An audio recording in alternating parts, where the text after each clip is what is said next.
Qui aurait cru qu'un organisme, un tout petit organisme microscopique, puisse en quelques mois remettre en question les certitudes de 7 milliards d'individus et provoquer la plus grande paralysie mondiale des temps modernes?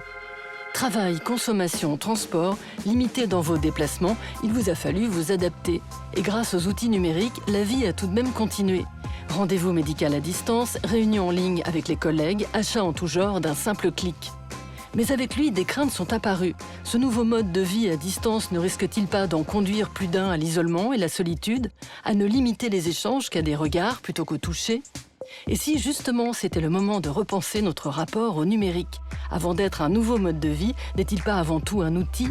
Mieux utiliser son temps ou repenser nos déplacements, les technologies, bien utilisées, pourraient-elles aider à révéler des choses inattendues? Nous avons 8 minutes pour vous montrer que si aujourd'hui le numérique transforme tous les aspects de notre société, il pourrait avoir un impact durable sur notre mobilité.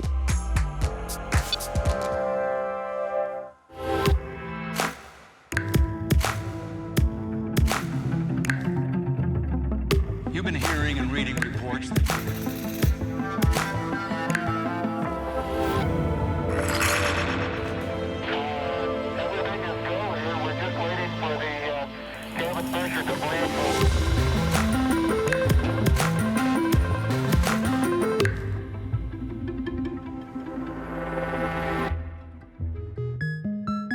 Ah, cette année 2020, vous vous en souviendrez. Fini les déplacements à l'autre bout du monde ou les escapades pour un verre entre amis.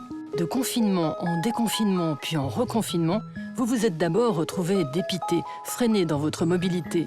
Voilà donc qu'il vous a fallu apprendre à vivre sans cette hypermobilité avec laquelle nous avions jusque-là construit nos vies. On va rejoindre quelqu'un qui ne tire pas au flanc, rassurez-vous, il a simplement choisi le télétravail. Oui, c'est pas du télétravail, moi c'est de la télémaison, des petits studios automatiques, ça me permet de rester en contact avec vous. Tout le monde a découvert ou redécouvert que le numérique, qui n'est jamais qu'un outil, était quand même fondamental dans un aspect de continuité, de résilience du monde. Est-ce que le monde s'est arrêté? Non, et heureusement.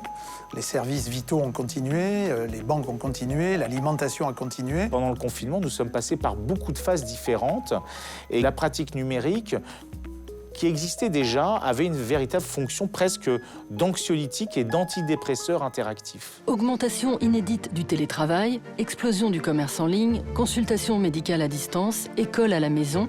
Si les outils numériques ont permis de réorganiser nos vies, ils ont aussi poussé à nous interroger. Au fond, jusqu'à maintenant, avions-nous tant besoin de bouger et de nous déplacer? Entre le moment où je suis né et aujourd'hui, la population française a cru de 50%.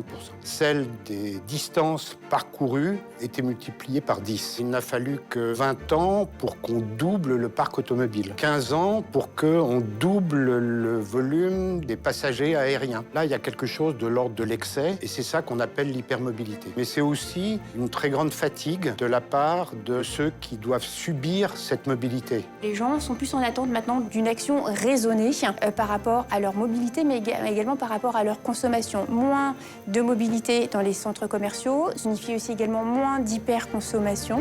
Alors, le numérique, grand gagnant de nos confinements? Aujourd'hui, 58% des Français souhaitent modifier durablement leurs habitudes de déplacement. Au 1er mars de cette année, il n'y avait que 1% de la population qui en appelait aux téléconsultations pour les consultations médicales. Aujourd'hui, on doit être autour de 20%. Ce qu'on a vécu là en 3 mois, c'est quasiment 3 ans d'accélération sur l'ensemble des outils numériques.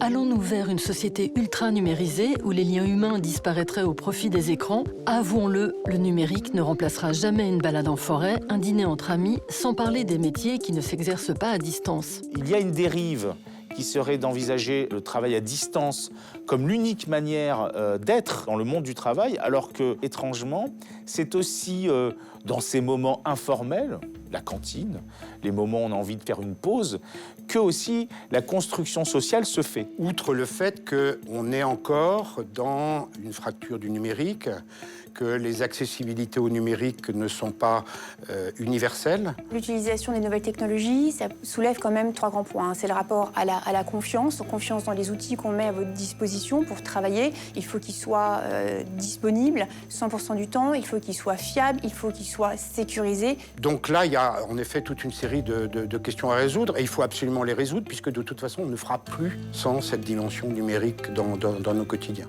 Et si c'était l'occasion de repenser notre rapport au numérique? Si cet outil transforme notre mobilité, comment s'assurer qu'il serve nos propres intérêts? Ces technologies, il faut les voir comme étant des technologies qui permettent d'assister l'homme, quelque part de l'augmenter. L'homme reste central dans la prise de décision. Certaines applications me facilitent la vie, mais est-ce que j'accepte ou non d'avoir des notifications? C'est un choix qui apparaît banal, mais d'une réalité qui me rend compte, savoir qui a la main sur qui.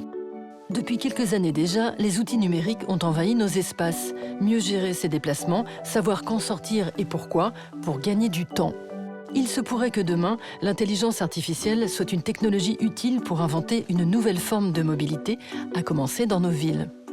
Aujourd'hui, on développe une plateforme de services qui permet pour les métropoles, pour les territoires, de faire des choix en fonction de ce qui se passe dans leur ville. On peut prendre l'exemple de Rennes, où, à un moment donné, un carrefour est devenu saturé alors qu'il ne l'était pas avant. Donc on a travaillé pour voir d'où venaient les gens et où ils allaient au travers de ce carrefour. Il y avait, à un moment donné le matin, une pointe où les gens allaient à la fois à l'université, au centre commercial et à un certain nombre d'entreprises de la zone industrielle. Soit vous doublez les voies, mais probablement vous aurez encore plus de gens qui vont venir, soit vous essayez de faire un choix éclairé qui consiste à dire si on décale d'1 heure l'entrée à l'université, on va déjà enlever ce flux et on sait que lorsqu'on enlève 20% d'un flux automobile qui est bouché, on redonne de la fluidité.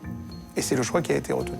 Si en plus de repenser la ville, on revoyait notre façon de vivre où chaque déplacement serait réfléchi et retrouverait de sa valeur sans dépendre des injonctions imposées par le travail ou l'hypermarché. On a des techniciens qui ont pu, depuis chez eux, prendre la main à distance sur un chantier et réaliser des actions très opérationnelles qui étaient nécessaires au bon avancement de ce chantier. Donc c'est essentiellement de l'Internet des objets connectés, donc des vidéos qui vont vous permettre de voir ce qui se passe sur le chantier, des technologies de prise de main à distance sur ces mêmes objets, et de cloud aussi qui vous permettent d'avoir différents services qui sont mis à disposition. Donc c'est vraiment un ensemble de technologies rassemblées sur ce qu'on appelle des plateformes qui ont permis ce travail collaboratif des équipes sur ce chantier en l'occurrence. Alors demain, saurons-nous jongler en toute agilité dans un monde hybride entre physique et digital?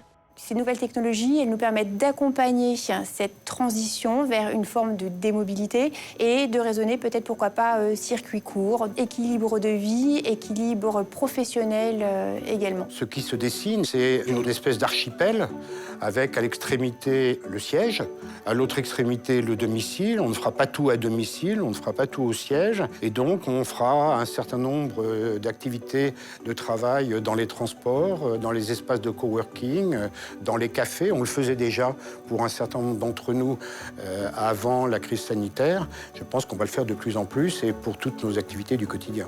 La sensorialité la plus importante dans notre société et même dans le monde animal qui me permet de sentir la présence de l'autre, c'est le toucher. Je crois qu'il faut faire attention lorsqu'on accuse l'écran d'être à l'origine de tous les maux, c'est faire l'économie d'une réflexion beaucoup plus poussée au-delà de l'écran.